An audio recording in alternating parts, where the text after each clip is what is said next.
Hi guys, Chris here with Super Savvy Travelers. Today I'm taking off my property hat and I'm putting on my educator hat because the biggest problem that I see with people that come over here, the biggest shock to them is learning Italian and how different it is than just studying on Duolingo or whatever.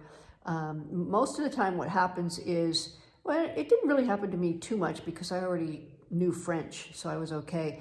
But you know, you study your Duolingo and you study all your verb conjugations and you got it all figured out, and then you come over here and you get out of the tourist areas and it just hits you, bam, like a brick wall, okay? It's kind of like when I first played with an orchestra on the violin, okay? I had my little violin, little cute violin. I practiced all my parts. I counted the way I thought you're supposed to count, you know, and tapped my foot. And I was all really good. I got in the orchestra and they're like, 1, 2, 3, 4, blah, blah, blah, and everybody was just all playing at a 900 zillion miles an hour, and I was completely lost. The only stable datum I had was keep your bow moving, just don't make any noise. So that was my first orchestra experience, and that might be your first experience with Italian when you get off the plane and get out of the tourist areas. Totally normal, don't worry about it. Okay, so that stage we call complete and utter hopeless confusion. Pretty much that's what it is. Know it's normal and you won't be hopeless anymore. You'll still be confused, but don't be hopeless. Now, there's a couple of stable data that you need to have here. Number 1, Italian is another language. And number 2 is you already know some Italian, so you can learn it, okay? What Italian do you know? Ciao! Everybody knows ciao, right? On your scooters, beep, beep, ciao! Ciao bella, hello beautiful. Pizza, you know pizza too. So those are Italian words, you can learn it. Stable datum, and just latch onto that and know it can be done. All right, second thing, the second stage of learning Italian is when you know some Italian words and you toss them out when you feel it's appropriate. Now this is a good place to be because you're like starting to feel a little more in control of the whole thing. You know how to say pizza, you know how to say bicchiere, which means glass, right? Can I have a glass of water, una bicchiere d'acqua, okay? And you know these words and you throw them out and you're like, oh, okay, look at me. I'm so Italian. I'm so on top of this, right? So that's a good place to be. Just keep going from there. However, I do have to add a little caution. There is the unfortunate deluge of Italian that might come back at you once they realize you can speak a little bit. I had a little experience here the first time I came here to stay and have fun and do whatever. I had studied my Italian for Dummies book, which is a great book, by the way, with the CD and the DVD. I mean, it really works well. But I learned a phrase, and the phrase was, Signore, il bancomat ha mangiato la mia carta. And what that means is, Signor, the ATM has just eaten my card. And I'm like, why do you need to know that? Totally not having been familiar with the bancomats here in Italy. So I said, okay, that's interesting. I'm going to learn that because I like it. It's funny. It makes me laugh. So I'm in Diamante. I put my card in. Goes in to the bowels of the bank, never to be seen again. So I fly into the bank. Signore, il bancomat ha mangiato la mia carta. And they're like, oh, first of all, I don't look Italian. Second of all, who is this woman? Third of all, she speaks fluent Italian, which I did not. And I had this deluge of Italian back at me, bra, bra, bra, bra. I'm like, oh my God, I'm surrounded and they're all talking Italian. I'm like, I'm gonna run away. I'm just gonna turn around and report my card is lost because I don't wanna confront this. It turned out well. By the way, the bank manager was very cute and we figured out how to understand each other and had a wonderful time. And I was able to caution people, just take your ATM card out really fast after after it tells you, just don't wait, just it will disappear. Okay, anyway, so yeah, the deluge of Italian, very important. Okay, the third is the part where you speak French or Spanish as you did in high school because you studied, and you put an I or an O on the end and think it's Italian. And this is something that I do. I remember the first time I came to Italy, I was 18 years old. I was in Brussels. I had already learned French because I had to go to school there. And I had been taking French classes in the evening with this mother of a friend of mine. And she was sending us off to Rome. And I said, well, what about Italian? She goes, oh, darling, it's so easy. Her wine glass. It's so easy. You just speak French and you put an E or an O on the end and it's Italian. And then she gives me that, you're welcome. I just saved you tons of research. we got it dialed. And I'm like, oh, that's so easy. Well, it's not that easy. You can see what you can get away with, and I do. Another thing is the T-I-O-N ending words, like information or, other words like that. You can take that Z-I-O-N-E ending and stick it on an English word. Just take off the shun and put zioni on the end. Information, informazione, okay? Well, how simple is that? It works most of the time. Now, investigation is not investigazione. I found that out. It's a whole different word. So it works a lot of the time. See what you can get away with, honestly. And you'll know for next time which ones are legit and which ones you just made up. Okay, number 4 is the part where your high school French/Spanish throws you back into despair and confusion.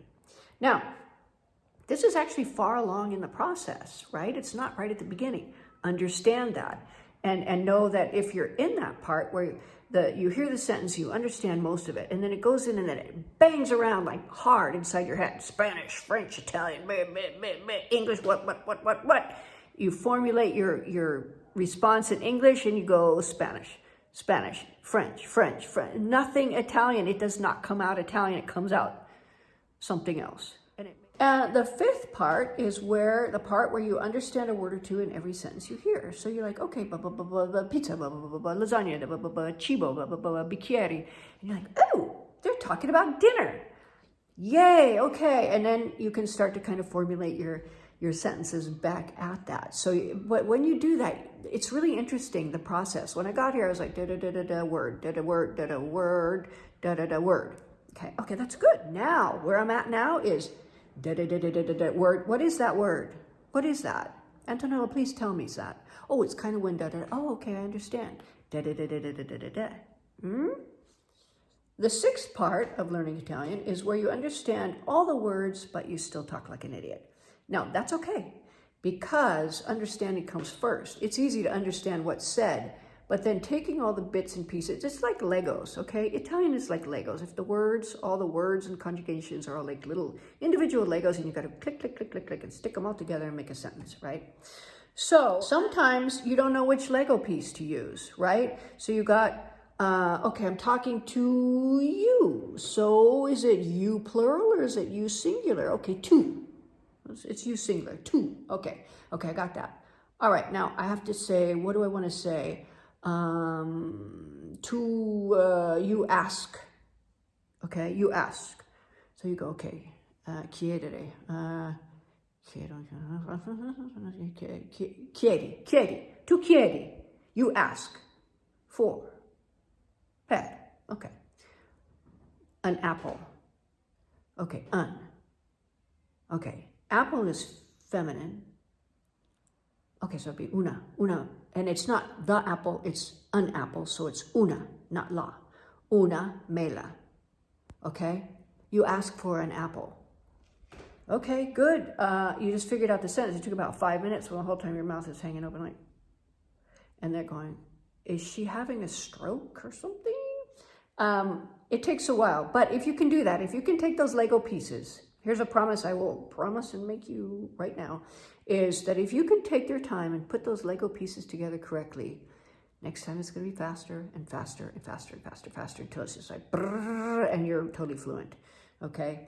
So once you're at the part where you understand everything and still talk like an idiot, you're pretty far along. Okay? Now the last part is the part where you fully familiarize yourself with verb conjugations and tenses and definite articles, which are definitely confusing. Oh my gosh, the Italian definite articles. Okay, anyway, we'll go over those at another point. And you can speak making only occasional mistakes that allow your gracious Italian friends to correct you. I'm kind of at that point there. I still sometimes stumble over an irregular verb conjugation, or I'll just kind of cut off the article because I don't know if it's masculine or feminine. I'll just go and into it. And they're all very good about correcting me. But once you get there to where you can carry on a conversation and stuff, it's pretty comfortable. That's when you feel okay talking on the phone. And I think I'm pretty good at talking on the phone. Now, let me give you a couple of caveats on that. There are people that talk differently. I have one notaio that he wears the mask, of course, everybody does, but he talks really low and you can barely hear And on top of that, his speaking is like, that's what it sounds like. I'm not even kidding. I'm not even kidding. And I just looked at him like, you know, this is a legal proceeding. I'm like, oh, I looked up all the words before I got here. I don't understand a word he said. And I just look at Antonello, and Antonello jumps in because he speaks very slowly and very clearly. So don't worry about that. That's part of the game there. I think that's always going to be an issue, maybe. Now, another thing is I have this cute friend, Salvatore, and words from him are bullets out of a gun, a machine gun. I'm like, but you know what? If you just kind of face up to him and go, okay, I got that one, I got that one, I got that one. Because I suspect that our cute Salvatore throws in a lot of Calabrese dialect, because sometimes I don't understand a word he's saying and I speak Italian. So anyway, there's that too. Understand Calabrese. I was in the car with going off to the notaio to handle one of our transactions. And we picked up this beautiful lady in the country. She was lovely. And she and Antonella were sitting there and they were all bra, bra, bra, bra, bra, bra, bra. And it sounded just like Italian. And I'm like, I don't understand a word. I was trying hard, like, not even one word, not one single word. Am I having a stroke? I think I'm having a stroke because there's no reason I shouldn't understand it. It's Italian and I don't get it. It wasn't Italian. It was Calabrese dialect. It sounds just like Italian, but you don't understand a gosh darn word and you think you're having a medical emergency. Well, I was happy when he told me on the way home. That was dialect. I'm like, oh my God, thank you. Thank you for letting me know that, because I really thought something bad was happening. Anyway, yeah, so there you go. Italian has its phases. Really, I don't see a lot of adults just picking up Italian, you know. There's sort of a weird idea that, oh, you get over there, you can just pick it right up. Just pick it right up. And it kind of is a make-wrong for those that don't just pick it right up. And most of the people that I know don't just pick it right up. You have to study. You have to study verb conjugations. You have to study masculine and feminine. You have to study the vocabulary. You have to understand if it's, you know, what the articles are. The articles are a whole nother thing, because if you have one confusing word, it can just trip up the whole mess. Like one word in a sentence can just really just blow you up, you know? Don't be afraid to stop when you're at that point where it's like, word. You go, okay, what was that word? Please explain that to me. Don't be afraid. It's very important that you do that. Okay, so I could go on for days. My Italian's getting better and better. I'm really excited about that. Making fewer mistakes, getting corrected less often, still throwing in some E's and O's and some ziones here and there to see what I can get away with.